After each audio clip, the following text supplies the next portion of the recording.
Error 4005 in League of Legends, officially known as connection to the server has been lost, is a client-side connectivity issue. This means the problem lies in your computer's ability to maintain a stable connection with Riot's servers, not within the game itself. Think of it like a dropped call. The game is trying to talk to the server, but the connection is interrupted.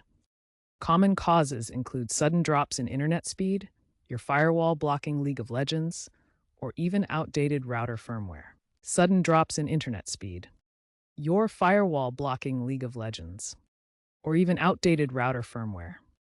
It often appears during login, patching, or in-game transitions when the game is verifying your data with the servers.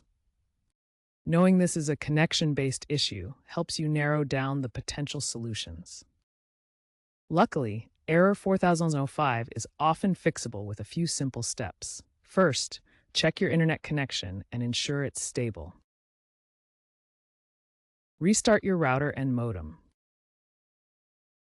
Make sure League of Legends is allowed through your firewall and any antivirus software. Try running the League of Legends client as an administrator. Clearing the game's cache can also help.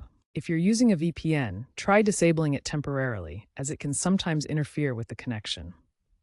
If the problem persists, contact your ISP to check for any network issues in your area. Remember to also check the League of Legends service status page to see if there are any known server issues. If all else fails, a clean reinstall of the game can resolve underlying file corruption issues.